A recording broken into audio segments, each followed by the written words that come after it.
New at 10, several parents outraged tonight after finding out a teen charged in multiple rape cases won't spend a day in jail. Fox 2's Taryn Asher here tonight with the shocking plea deal. Well, at one point, the young suspect was charged with 31 felonies, Monica, but because of a plea agreement, he will now only spend 45 days in a youth home.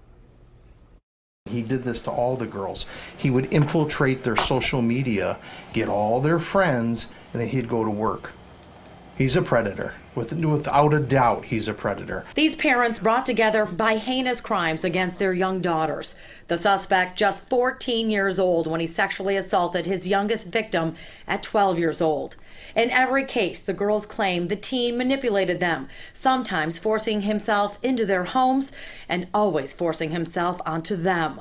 Shoved her down on the ground, and the whole time she kept telling him, you know, this isn't a good idea, I don't want to do this. He physically overtook her with his size and strength, yes, then apologized profusely and begged to come to see her in person to apologize because he was so sorry for what he had done to her.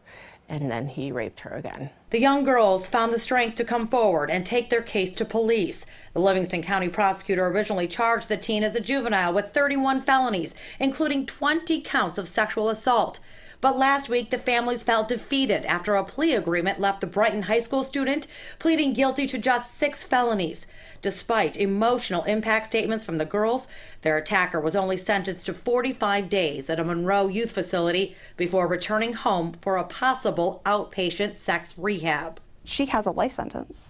All these girls do. And to give him 45 days doesn't even seem fair to what these girls have gone through. But now my kid feels like she's been raped all over again because she had to stand up in court and say things and give her, you know, her statement and speak to him, and it's an unfair sentence. The girls now suffering emotionally and forced to deal with the social media backlash bullying from their peers. We are not naming the teen because he is a juvenile, but the victims and their families now fear what will happen when he gets out. 40 days and counting. He has the same MO and has practiced the same tactics with multiple young girls. And what are you worried about the most now? He's going to continue to offend, and that's the thing that all of our girls were most concerned about. He didn't act as a child. He's an adult. He should have been tried as an adult. Now, the families tell us they know of several more young victims who did not come forward.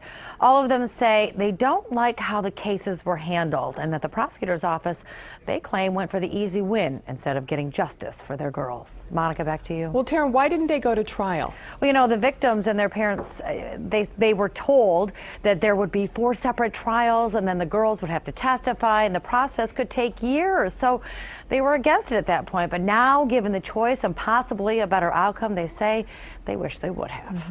Well, they've already lived through a nightmare, and now they have to feel like they're being victimized all over again. Yes, and they're going to be back in court, and we'll see where this case goes from here, because now a judge has to make another decision on what he will do with the sex rehab.